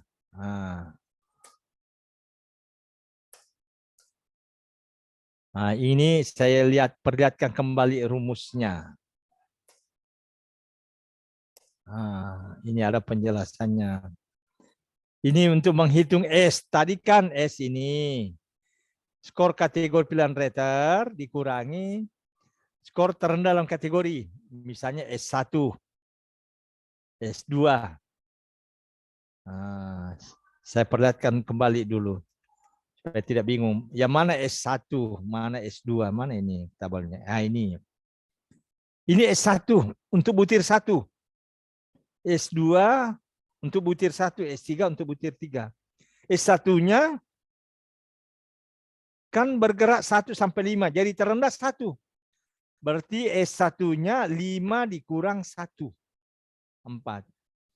S1-nya di sini 4 kurang 1. S1-nya sini 4 kurang 1. Jadi gampang, perhitungan anak TIKA. Begitu. Jadi skor pilihan rater dikurangi skor kategori terendah. Kategori terendah kan 1. Kan 1 sampai 5. Jadi kalau di sini 3 kurang 1. Sini ya S2-nya untuk nomor 5 ini 4 kurang 1. Sini 5 kurang 1. Inilah dia. Mana ini? Ini yang saya perlihatkan ini. Ini. Sehingga kalau kita jumlah 4 tambah 3 tambah 3, jumlahnya sigma S 10. Jadi 10 sini. Jadi 10 dibagi N. N-nya banyaknya pakar rater 3. C banyaknya kategori 5. Jadi 5 kurang 1, 4. 4 kali 3, 12. Jadi 10 per 12, 0,83. Begitu caranya menghitung untuk butir 1. Ini saya rangkum. Atau mau foto dulu ini? Belum difoto tadi ini. Coba foto dulu.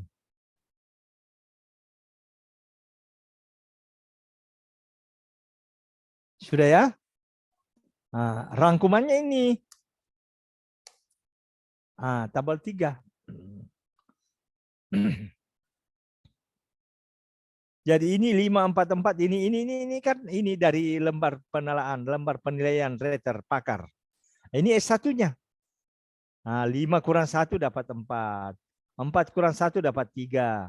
4 kurang 1 dapat 3. Jumlahnya 10.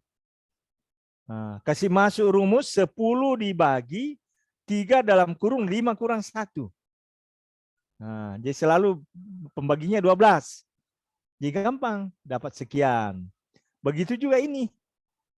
3 kurang 1 dapat 2. 4 kurang 1, 3. 5 kurang 1, 4. Jadi 2 tambah 3 dapat 4, 9. 9 per 12, 0,75. Nah. Jadi itulah V-nya. Tingkat kesepahamannya ketiga pakar ini. Inilah selevel dengan validitas. Jadi validitasnya ini. Nah, semuanya di atas 0,4. Jadi dia valid. Mana relativitasnya? Kita rata-ratakan ini. Kita hitung semuanya. Jadi konsisten namanya. Dikatakan konsisten. Jadi ini konsisten. Selevel dengan valid. Ingat. Selevel valid. Jadi kalau orang tanya, mana validitasnya? Ini nomor 1, 0,83 validitasnya. Tapi nama bagusnya itu konsisten. Atau sepaham ketiga pakar. Mana relativitasnya? Relativitasnya dihitung semuanya, dirata-ratakan. Nah, ini rata-ratanya.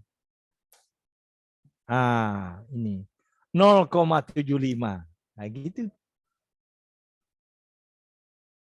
Nah, ini. Jadi enggak usah komentar. Kalau mau komentari ya boleh relativitasnya. V instrumennya. Nah, berarti dihitung seluruhnya rata-ratanya, itulah selevel reliabilitasnya. Siapa mau bertanya karena suka atau tidak suka, mau atau tidak mau, kalian akan laksanakan. Silakan. Tapi Prof, Hmm. masih terkait judul yang pengembangan tadi, apakah misalnya kayak pengembangan laboratorium virtual, apakah perlu melakukan uji validitas ini berdasarkan harus mencari pakar-pakar atau seperti apa, Prof? Minggu lalu itulah perlu saya bilang, perhatikan baik-baik. Tidak apa-apa saya ulangi. Nampaknya kamu tidak perhatian atau tidak hadir kuliah dulu. Kalau pengembangan saya ulangi, ya, tidak apa-apa. Saya ulang-ulangi. Mudah-mudahan telingamu tertusuk masuk. Kalau pengembangan syaratnya hanya 2. Sudah masuk di telingamu semua? Ya, saya paham yang itu semua, Prof. Yaitu apa yang dikembangkan harus valid dan reliable. 1. Yang kedua, yang dikembangkan yang valid dan reliable harus bisa diuji efektivitasnya. Kedua ini syarat minimal. Bolehkah ditambah? Silakan tambah yang lain. Tapi bukan syarat. Kalau syarat salah satu tidak ada, salah. Kalau mau tambah tidak ada salahnya. Ya, misalnya mau tambah, misalnya keterpakaiannya, keterlaksanaannya, silakan. Kemudian yang pertama, apakah yang dikembangkan itu valid atau reliable? Untuk menghitung validitasnya, karena semua penelitian pasti menghitung validitas. Lantas bedanya kalau pengembangan dengan penelitian yang lain? Bedanya kalau pengembangan secara teoretik kan ada 4. Sebaiknya pilihlah 4 ini. Masuk di telingamu? Pilihlah 4. Oh, bisakah 3 dari 4? Boleh. Bolehkah 2 dari 4? Jelek. Berarti tidak ada bedanya penelitian yang bukan pengembangan. Karena yang bukan pengembangan rata-rata dia pilih 2, bahkan ada dia pilih 3. Lantas di mana bedanya topiknya pengembangan dan yang bukan pengembangan? Begitu. Dipilihlah 3 dari 4. Paling bagus kalau pilih 4-4-nya. Itu teoretis. Secara empirik. Yang bukan pengembangan uji empirik juga. Di mana letak bedanya? Pengembangan dan bukan pengembangan. Kalau pengembangan uji empiriknya sampai jenuh. Diuji sampai jenuh. Sudah masuk di telinga? Diuji sampai jenuh. Karena minggu lalu riset yang lalu saya sudah bilang. Diuji sampai jenuh. Yang maksud jenuh sampai tidak ada yang invalid. Tetapi kalau saya membimbing biasanya mahasiswa saya, Pak, sudah 2 kali ini selalu ada invalid. Saya bilang, berapa kamu pakai secara teoretik? Saya pakai 4, Pak. Sudah cukup 2.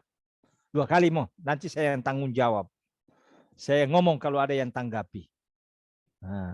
Pak, saya hanya 3 kali, Pak. Oke, bisa 2 kali. Pak, saya hanya 2 kali secara teoretik sampai jenuh. Enggak boleh tidak. Karena tidak ada perbedaannya. Penelitian yang bukan pengembangan dan penelitian pengembangan. Begitu ceritanya. Sudah paham semua, sudah masuk di telinganya semua. Jangan sampai minggu berikut bertanya lagi itu bilang, Dede. Habis suara saya hanya itu saya ulang-ulangi.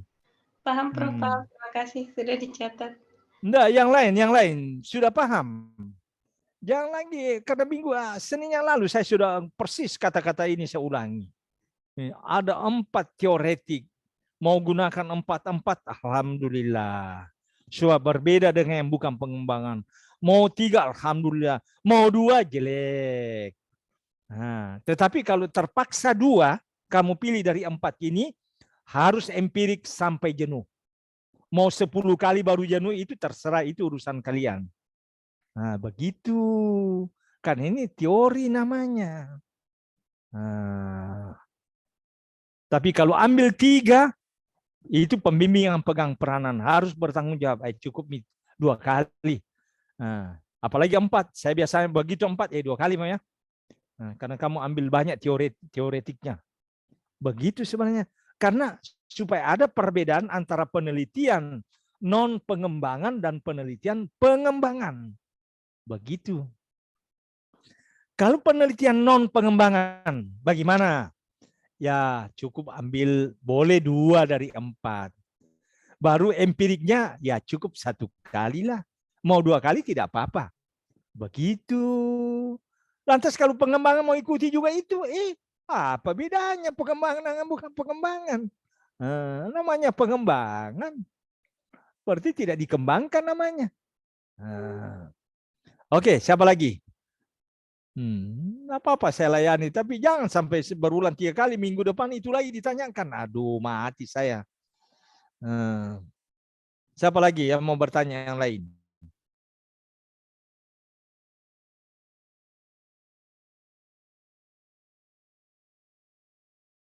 Yang hadir 41 orang.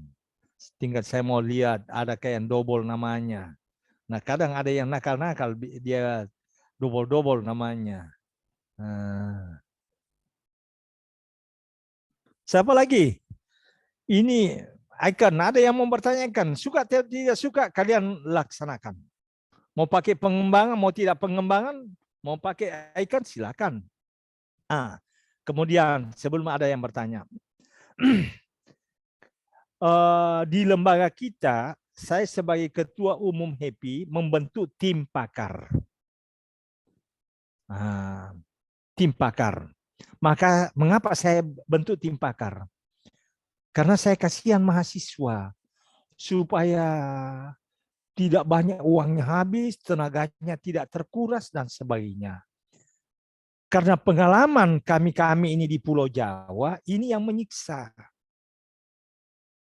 Contoh, saya beri contoh. Selalu saya katakan, kalau sudah tahu dirimu tersiksa, jangan terapkan ke mahasiswamu. Itu yang saya pegang prinsip. Misalnya contoh saya, tidak usah orang lain sambil contoh, saya sendiri. Saya waktu kuliah, bagaimana pakar? Wah, langsung pembimbing. Coba cari IPA ini di Bandung. Wah. Kemudian cari lagi ini di Jogja. Wah, saya di Jakarta. Wah, ada alamat di Bandung, di UPI Bandung. Ini di Jogja, di UNJ. Kita cari. Dasar mahasiswa harus naik kereta yang murah-murah. Tiba di sana kita tidak tiba pagi, tidak usah masuk kamar dulu cari wisma atau apa. Untuk menghemat, langsung cari dosennya. Nah, syukur kalau ketemu dosennya, kalau tidak ketemu dosen, terpaksa cari kamar untuk nginap. Nah, gitu. Ketemu dosennya. Setelah ketemu dosennya, wah, kita ngobrol. Saya Pak mau tujuannya begini-begini. Saya disuruh Pak ini begini untuk saya mau validasi Pak secara pakar begini-begini. Oh iya. Bawa saja ini ya. Nanti minggu depan kita ketemu di rumah saya. Datang langsung di rumah. Ini alamat rumah saya. Ya, kita ketemu jam 9 pagi saja.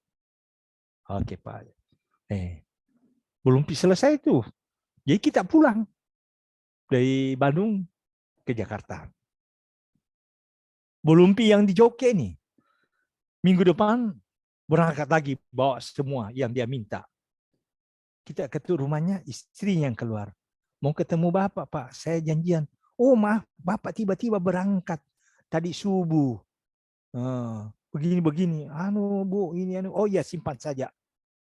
Ya, begitu.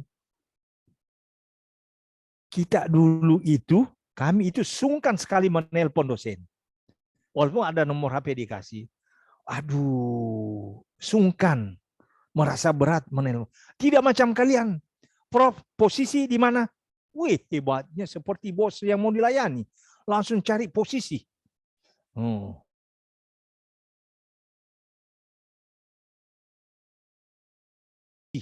Kalau kami itu sungkan sekali. Gimana ya? Ditelepon nanti dia lagi sibuk, terganggu. Gimana? Nanti minggu depan coba berangkat saja ketemu. Ketemu alhamdulillah. Katakanlah mulus, selesai diperiksa. Selesai diperiksa, mau bayar berapa? Tidak ada tarif. Ini yang susah. Paling enak kalau ada tarif. Tidak ada tarif. Dikasih sedikit nanti dia marah-marah. Mungkin tidak marah depan kita, tetapi nanti berikutnya kita minta tolong lagi, tidak mau lagi. Nah, kita masih butuh tanda tangannya berikutnya ini. Waduh. Dikasih banyak, kantong kita sudah robek. Bayangkan makan pakai kereta, pakai transport dan sebagainya. Nah, itu. Sehingga saya pulang, saya sebagai ketua HAPI, saya bentuk tim pakar. Karena saya orangnya otoriter, kalian sudah tahu kan, saya itu orangnya otoriter. Banyak juga bagusnya kalau kita otoriter. Saya bentuk tim pakar. Langsung saya tunjuk semua pakar-pakar penilaian kumpul. Kita rapat. Langsung saya halo-haloi, saya mau bentuk tim pakar. Langsung saya tunjuk. Supaya tidak bertele-tele, ketua tim pakar, langsung Prof. Ruslan, tidak boleh menolak. Langsung. Angkat tangan Prof. Ruslan, tidak boleh angkat tangan. Ini keputusan dari saya, pokoknya laksanakan. Tim pakar. Baru SOP-nya. Saya sudah bikin SOP-nya. SOP-nya, mahasiswa langsung ke tarifnya dulu. Tarifnya itu saya langsung tentukan. Tarifnya untuk S1 dari 100 sampai 500.000. Untuk 2 pakar. 100 sampai 500.000. Untuk S2 dari 500 sampai 1 juta. Untuk S3 dari 1 juta sampai 1,5 juta. Mengapa berbeda? Karena S1 pakai 2 pakar. S2 pakai 3 pakar. S3 pakai 5 pakar. Sehingga harus berbeda bayarannya. Yang menentukan itu karena saya pakai antara misalnya S2 dari 500 sampai 1 juta, yang menentukan itu ketua tim. Misalnya Muhammad Syihab datang ke Prof. Ruslan. Dia periksa semua instrumennya. Oh, kamu kalau mau pakai pakar, bayarnya 700.000. Kalau bersedia silakan bayar sekarang. Kalau tidak bersedia ya enggak usah. Saya bersedia Pak, bayar 700. Datang Nur Fauzia. Ruslan. Oh, kamu Nur Fauzia, kamu bayar 550 saja. Jadi jangan sampai nanti kamu ketemu Nur Fauzia dan Muhammad Syihab. Muhammad Syihab tanya, berapa kamu bayarnya? 550. Saya 700. Memang Prof. Ruslan dia benci saya. Wah, kamu disenangi karena kamu perempuan. Tidak begitu. Banyak sedikitnya pembayaran tergantung jumlah instrumennya dan tingkat kesulitannya. Begitu. Saya beri kesempatan tim pakar yang menilai. Ketuanya yang menilai. Saya hanya kasih rentang. Rentangnya sekian. Jadi kalau ada yang menyimpan rentang itu, lapor ke saya supaya saya tegur. Kamu melanggar ketentuan. Tetapi sesudah itu, di samping itu saya beritahu lagi ketua Pak Prof. Ruslan. Prof. Ruslan ketua, saya sebagai ketua umum happy karena saya ketua umum, saya tidak boleh memeriksa banyak. Paling banyak 2 mahasiswa saya periksa instrumennya. Tidak boleh ditawar-tawar. Ya kan? Itu bagusnya ketua. Hanya memerintah gitu. Sistem pembayaran. Sistem pembayaran yang terima pembayaran ke ketua. Baru ketua kasih surat ke mahasiswa. Temui Pak ini, temui Pak ini. Kasih itu. Mengapa demikian? Tidak langsung bayar ke misalnya yang periksa misalnya Prof. Baso dengan Prof. Sidin. Mengapa tidak bayar langsung ke Prof. Sidin dan Prof. Baso? Tidak boleh. Mengapa? Saya takut kalau kamu ketemu dengan Prof. Baso, nanti Prof. Baso curhat. Wah, berat sekali ini instrumenmu diperiksa, terlalu banyak baru begini. Nanti di hatimu, wah saya harus kasih banyak-banyak ini. Karena berat, ini saya tidak mau. Pokoknya tidak boleh. Nanti yang atur itu ketuanya itu. Nanti diperkirakan sudah selesai diperiksa Prof. Baso dengan Prof. Sidin, baru uangnya itu dikasih ke Prof. Baso dan Prof. Sidin. Berapa jumlah uang itu? Misalnya 500.000 ya. 500.000 itu tidak boleh dibagi 2. Bukan 250 Prof. Baso, 250 Prof. Sidin. Tidak. Ada yang tersimpan untuk kas. Misalnya untuk kas 100.000. Tinggal 400 itu itulah dibagi 2. Begitu caranya. Ya. Itu saya yang buat SOP-nya. Makanya itu tidak boleh ada pemaksaan. Makanya saya bilang boleh pilih 3 dari 4. Misalnya, Pak tidak sanggup saya bayar. Kan masih ada yang lain. Kan saya suruh pilih 3 dari 4. Mau 4-4-nya alhamdulillah. Begitu ceritanya ya. Ya jangan kata, wah kita dipaksa.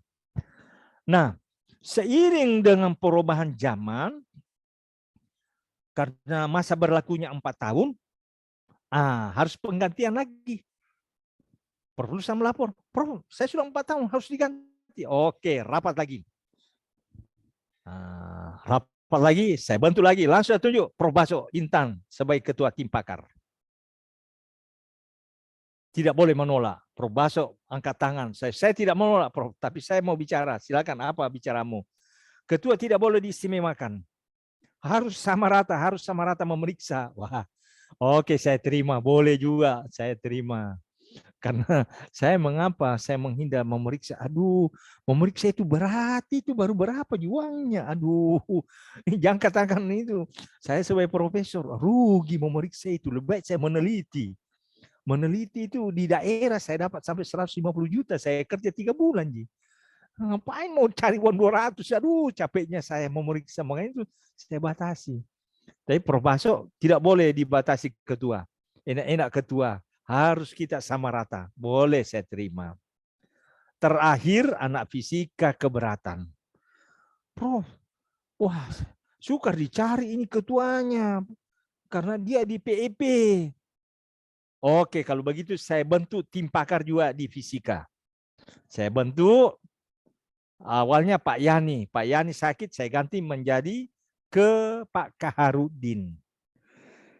Jadi boleh kalian pilih mau ke Pak Kaharudin, Pak Kahar ketua jurusan fisika ya. S1. Boleh ke Pak Kahar, boleh ke Prof. Baso Intang. Tinggal pilih yang mana kalian senangi. Ya. Nah, tapi saya lihat fisika rata-rata ke Pak Kaharudin, tidak tahu kenapa. Jarang hanya 1-2 ke Prof. Baso Intan. Apa karena sukar didapat Prof. Baso Intan? Prof. Baso Intan itu orang matematik. Nah, jadi ruangannya di ruang matematik. Kalau Pak Kahar kan ketua jurusan. Jadi begitu ya prosesnya. Nah, jadi tidak ada unsur pemaksaan. Makanya itu saya suruh pilih 3 dari 4. Boleh secara teoretik. Nah, misalnya kalian tidak mau pakar, tidak ada uangnya, jangan ambil pakar. Masih ada 3 yang lain yang kalian bisa lakukan. Siapa yang mau bertanya lagi? Ayo, cepat ya. Kita mau syarat ini, duhur sudah waktu ini. Siapa? Ada pertanyaan? Silakan kalau ada mau bertanya. Coba kalau kalian pulang malam-malam baca-baca buku baru kuliah awal, bertanyalah sepuasnya. Aduh, gimana? Saya menawarkan semua. Wah, coba saya dikasih begitu dosen saya, ku hantam baik-baik. Baca memang buku banyak-banyak. Siapkan pertanyaan, mudah-mudahan dosennya tidak tahu. Begitu, tidak apa-apa. Tidak ada di dalam kamus saya tersinggung. Jadi kalau saya tidak tahu, saya sportif, saya tidak tahu itu. Nanti saya belajar lagi. Begitu saya dalam kamus saya itu. Jangan pura-pura tahu padahal tidak tahu. Wah, itu blow on namanya itu. Saya itu sportif. Begitu ada yang tanya tidak tahu, langsung saya jawab tidak tahu. Kan tidak tahu juga jawaban. Asal jangan saya tiap ditanya tidak tahu. Itu namanya dosen tidak tahu namanya. Namanya Pak tidak tahu. Gitu. Tapi kalau sekali-sekali bilang tidak tahu kan wajar, manusia kan. Bukan maha tahu. Hanya Tuhan itu maha tahu. Ada yang mau bertanya?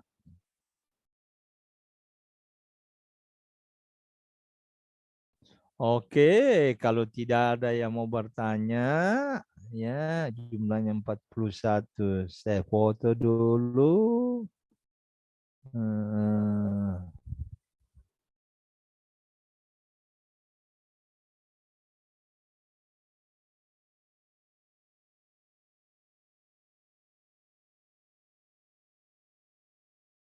Ya. Oke, saya kira terima kasih banyak. Selamat puasa bagi yang menjalankan ibadah puasa, ya, menjalankan ibadah selama bulan Ramadan bagi umat Islam. Insya Allah tinggal minggu depan 2 kali ya. Saya sudah itu karena ini kita sudah pertemuan ketiga. Insya Allah kalau minggu depan 2 kali berarti sudah 5 kali, ya. Kalau Senin dan Kamis, mudah-mudahan tidak ada halangan sehingga berikutnya tinggal sekali-sekali, ya. Oke, jadi hari Senin kita mulai pukul 10. Saya kira kalau tidak ada pertanyaan, saya akhiri saja sampai di sini. Sekian dan terima kasih. Assalamualaikum warahmatullahi wabarakatuh dan selamat siang. Waalaikumsalam warahmatullahi wabarakatuh. Terima kasih, Prof. Oh, sudah selamat sore sekarang ya, bukan siang lagi. Iya, selamat siang. Iya, selamat sore. Oke, saya kira masih siang. Enggak menyala juga, Prof.